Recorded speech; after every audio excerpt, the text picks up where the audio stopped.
So I bet you're probably wondering how I got here. Just keep watching.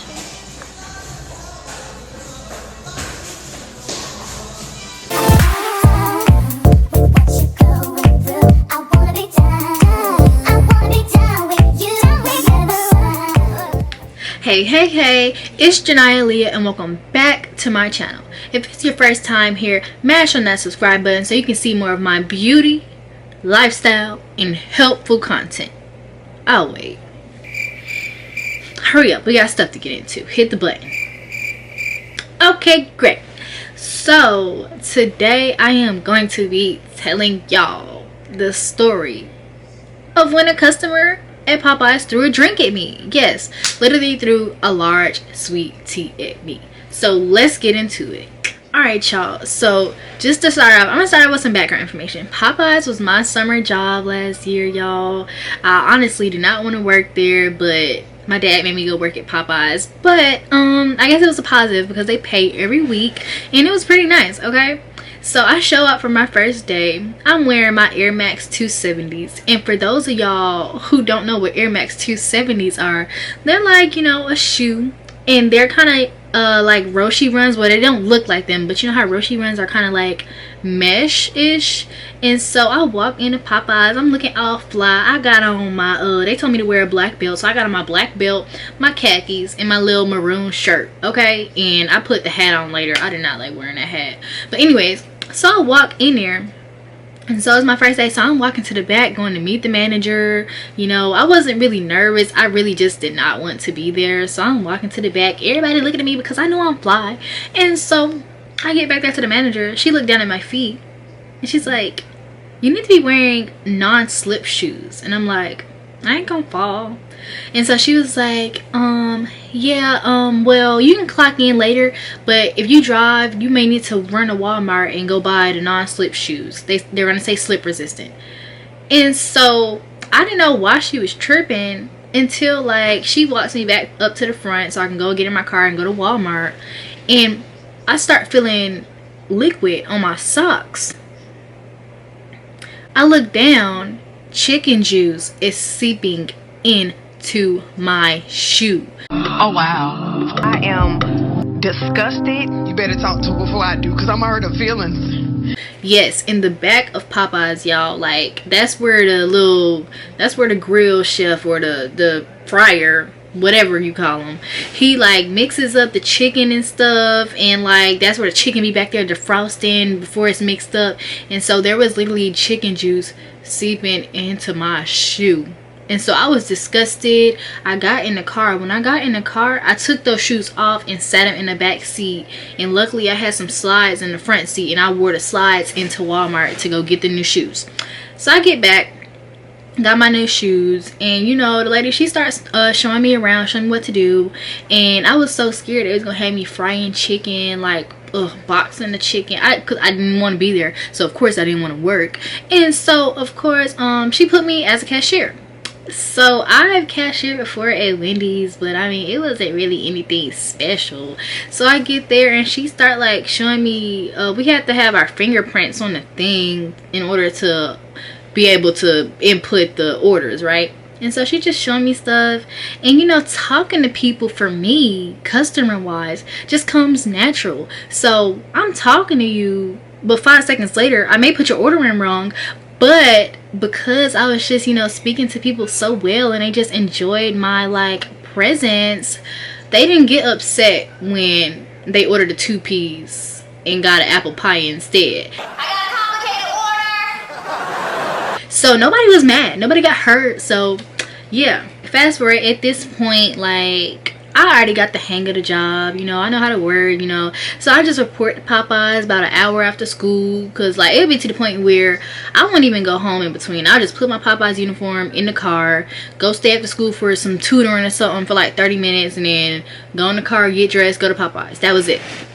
And so at this point I got the hang of it, and so I would be at work from probably like, sometimes it'll be 4:30, sometimes it'll be 5 to 11. My manager would try to schedule me for 12, and that's just us cleaning up. But I tell her, oh no ma'am, my license not like that, can't drive after 12, which was true. But I was so happy because I'm like, yes, I can leave early and y'all staying here till 2 a.m. to clean up, because it would say 12 but they'll really be there till like 2-3 a.m. cleaning up chicken juice. So no. And so at this point, this was like around February-ish, and so we already had the chicken sandwich. Like we knew about it, like as employees we knew about it, but like the customer base was really like unfamiliar with the sandwich. There was no hype at all. So it would be to the point where what is the guy's name, like who drops the stuff into the grease, I'm gonna say the main chef, okay? The main chef, he would like drop, say, six fillets for the chicken sandwich, and those were probably sitting there for like what, maybe like no more than like an hour and a half or whatever, because you don't want them sitting there too long, because at that point like they're no longer fresh. And so he would probably drop like 6. Nobody, like, we'll probably sell like 1. Nobody would know about it. And even the ones who did know about it, they were like the regulars who knew about it, who was like, oh yeah, I guess I'll try that. But nobody like ordered the chicken sandwich. And so of course, like as employees we know about it, so we crying seeing the other 5 fillets having to get thrown away. So we go to the bag, like we in the bag, we been eating them sandwiches with some sweet heat sauce, girl. So them chicken sandwiches wasn't selling, but they was getting ate, okay? We were eating them.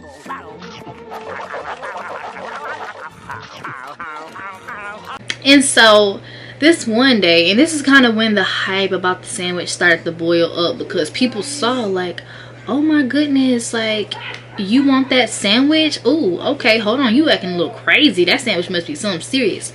So one day, this one guy, it's like an older guy, whatever, he's in the drive-thru. I take his order. He wants a chicken sandwich meal. And so at that point, like I told y'all, people were not ordering the sandwich, so our managers made the sandwiches cooked to order, cooked to order. So when you order it, that's when the chef is told to go drop it down and like make it. And so sometimes it would be a little hard, because if we're busy and he has like 2 or 3 fryer things, what do they call it, deep fryers filled with like 20-30 pieces of chicken, there's nowhere that he can drop the chicken sandwich. And of course, like, it's just gonna have to wait, because we have more people here trying to get chicken and only one person trying to get a chicken sandwich, so it's just gonna have to wait. And so at this point, I wasn't woke to the chicken sandwich hype either, so I let the guy know. I'm like, yeah, you know, my manager said it's gonna be about a 30-minute wait for the chicken sandwich, because we don't have any up right now. And so the man says, I'm like, yeah, I'm gonna have to pull you up there. So he's like, okay, I'll wait. Usually when you tell somebody that, like, oh, okay, and they just going on to Wendy's or go on to Chick-fil-A or something, because we was like, the location I worked at was right across the street from Chick-fil-A. And so he's like, okay, I'll wait.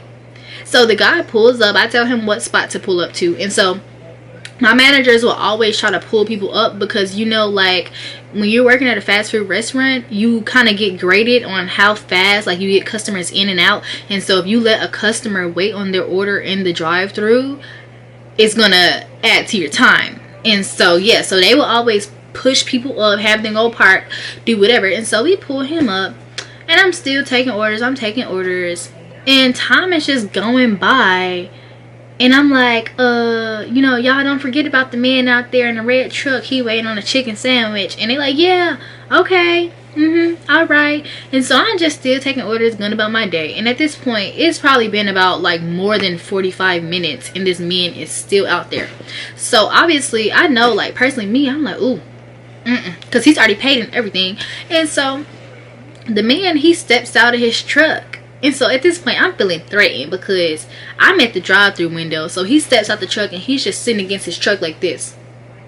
The only thing he can see is me at the drive-thru window. And so I'm like, because that's all I like, what you, I don't know. And so I let, like, the people who dropping the chicken and stuff know one more time, like, yeah, you know, the man, he's still waiting on his sandwich. And I let him know that. He don't even know I'm trying to help you out. He don't even know. And so I let him know, and she like, okay, all right, it's coming, it's coming. And so I'm like, all right. So I'm taking somebody else's order, and I turn around. Why is the man in the back of the restaurant with us? The man is literally in the back of the restaurant like he is about to pack some chicken. And so I see him and I laugh. I start laughing because I honestly, like, this was like my first week here. Like, this is only my 3rd day here. Like, yeah, it's only my 3rd day out here. I don't know. Yo, shit. I just thought it was funny. And I'm looking like, oh my God, like, what is wrong with this man? You're crazy. And so that's when my manager and, like, I think another employee, they saw him and they just start going in on the guy. Like, because I'm like, sir, you can't be back here. Get out. You need to go. You cannot be back here. And so that's when the guy, he starts going back and forth with my manager. Like, I've been outside for an hour and a half waiting on my chicken sandwich and it ain't out there yet. And so at this point, I'm just looking. And so my manager, she was a big woman, okay? And this man, he was just like a regular size, like, skinny old man. And so I think he knew what he was up against, so he backed on out to the lobby. And so that's when my manager, like, they just going back and forth to the lobby, and our lobby was packed. Like, we had so many customers in the lobby coming in, getting 16 pieces. Let me get an 8 count. Like, and so we were backed up when it came to chicken. And I guess, like, they just never dropped the man's sandwich. And I'm like, I have been reminding y'all this entire time, which is why I thought it was funny, because I was telling y'all this entire time. And so that's when the man calls the police. Gonna happen to me. Police always messing with me and my friends when we go out. Okay. Yes, he called the police. And so my manager's like, why are you calling the police? Like, you didn't just get up and walk to the back of this restaurant. So, of course, the police show up not, like, longer than 10 minutes later, and my manager's telling him, like, this man just called the police and he walked into the back of the restaurant. Like, I should be the one calling the police. And so at this point, the police are just confused. Like, they thought they was coming here for a robbery or something, and this old man is just mad because he didn't get his chicken sandwich after a long wait. And so they take him outside, they talking, and then they say no, the old man drives off. And so that was that for that day. So then I continue taking orders, and, like, sometimes, like, we will run out of something, and I think they get trucks, like, every week of, like, more chicken, more supplies and whatever. And so sometimes we would run out of stuff, and on this day we ran out of boneless wings, and them boneless wings were so good. Like, ooh, they was delicious. But so I'm taking orders, still in the drive-thru. It was a long night, guys, and I probably took about 10-20 boneless wings ordered, y'all. And then next thing you know, my manager, like, when you're wearing a headset in a drive-thru, 9 times out of 10 your manager, like, or at least one of them on duty is going to have one on too, so they can hear everything. And so sometimes, like, they'll have to chime in and say, oh no, we out of boneless wings. And so after, like, probably like my 5th order for, like, that 30-minute time span, she comes up to me and she's like, don't take any more boneless wing orders. We are out of boneless wings. When they get to the window, let them know and offer them something else. And so I'm like, okay, because I'm like, ooh, this is an obstacle for me, because I didn't talk to these folks all night on the intercom. I gave them boneless wings, whatever. So the customers are getting to the window, and I'm letting them know, hey ma'am, sorry, but we're out of your boneless wings. We have everything else for your order, but we don't have any boneless wings at all. Like, we are sold out of boneless wings. So can I offer you like a 4-piece or something? And so some of them will be mad, and so I was like, oh, you know what, you want an extra biscuit or like an apple pie or something? I can give you like an extra biscuit or an apple pie, like whatever you want. And so then that's when they'll be like, oh, okay, yeah, give me like 2 extra biscuits, and I also will take an apple pie. I would love an apple pie. And so I'll give them that and they'll be happy. But so we get to the next car, and it's this guy, right? And so he pull up to the window. He, you know, smiling, acting all nice, because he was probably, you know, on the same boat as me. The boneless wings are delicious. And so he probably excited to finally get his food. honestly, he probably had been in that line for about 45 minutes. Like, our drive-thru line would be so slow because they were waiting on chicken. They were waiting on chicken because, like, that's all Popeyes sells, which means everybody in this line is waiting on chicken. So it's to the point where it don't even make no sense to pull people up anymore if we don't have chicken at all. So he probably had been in that line for about 45 minutes. And so he gets to the window. I'm like, hey, sir. And so he looked at me. He like, why are you looking like that? What's wrong? And so I'm like, so I'm sorry to inform you, but we are so out of boneless wings for the night. And so this man, oh my gosh, all he did was he took some time, then he turned back around and he just started going off. So it's like, So you telling me I've been in this line for 45 minutes and I get to the window and get out of boneless wings? Yes. and I'm like, yes, that is what I'm telling you. And so at that point the man is upset, and I think I offered him something else. He was like, No, I want what I've been sitting in this line for 45 minutes for. and so like when he had originally came to the window, I had already handed him his drink. Like I had kind of already started handing him his order and whatnot. And so that's when he basically just, you know, start cussing me out. And I let him know, I'm just like, I walk away because I'm like, listen, I'm nice to you if you're nice to me. But I do not respond well to strangers cursing at me. Okay? Actually, I don't respond at all, which is why I walked away. No, sir, don't get loud with me, sir. Do not get loud with me. Oh, no. Security. Security. This dude needs to go. So I walk away, and my manager, she's just in the back sitting down. So I let her know, I'm like, a customer out there want to see you because, no ma'am. And so she go out there, and next thing you know, they just arguing back and forth. And like everybody on the line who's like packing the chicken up, they just looking like. And so that's when I guess my manager finished, like, you know, telling him what it is. And she asked him, you know, if he want a 2-piece, like, or not a 2-piece, but like she asked him if he want like chicken wings instead. And so I guess he told her what he wanted. And so at that point I get back to the window because I'm like, okay, he done got some sense now. I can go back to my job. And so I get back to the window, and so I swipe his card. I'm like, he's paying for his order or whatever, and I give him his card back. And at this point, like, he's fed up. Like, I can just see, like, this man is like livid. And so that's when my coworker comes up to the window. And so this coworker, he's the guy who like packs the chicken and puts it in a box and stuff. And so he comes up to the window. He gonna try to tell me, hey, let the man know we don't have no white meat. And I'm like, you tell him. Like, I never seen this guy. You tell him. Why are you trying to put me in the line of fire? You go let him know. And so this how they used to walk up when they didn't have like what the person ordered. So these are tongs, guys. So he's like, hey sir, I just wanted to let you know we don't have any white meat. So what other pieces do you want? Like, you know, or do you want to wait? It's gonna be about a 20-minute wait on the white meat. So next thing you know, this man just did a long.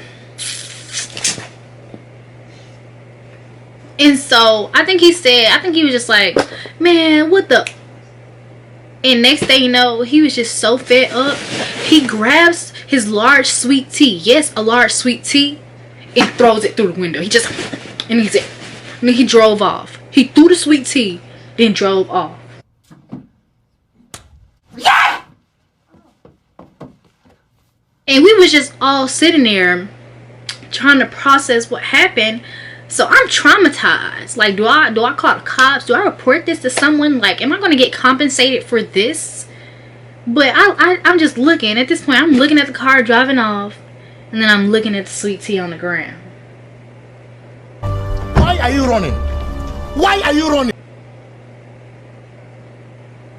And then I will wonder why I would show up for work and have chest pains, because this job is stressful. Like, oh my goodness, this man literally threw a sweet tea through the window. And so keep in mind, we're all at the drive-thru, and so when the sweet tea hits the ground, The customers in the lobby, they jumping. They looking like, did he just... And so at this point, I'm just sitting here like, oh my goodness. Oh my gosh. I'm just thinking through my life, because I'm like, these people really be mad over their food. And that's when it hit me. Girl, you gotta quit. But I didn't. I quit later on in this Popeyes saga. But so anyways, that was like the end of that night, and it was just so crazy. And that's when it really dawned on me, like, these Popeyes customers are so rude. And the only thing that kept me working that job was the weekly pay, and like my coworkers, because my coworkers, they were all like so funny, like, and so cool to work with. But other than that, like, child, that job was so hectic. Hectic is the word, okay guys? But anyways, thank y'all so much for tuning into my story. If y'all want to see more of my if y'all want to hear more of my crazy story times, make sure y'all mash on that subscribe button so y'all can see more of my content. And I will see y'all on my next video.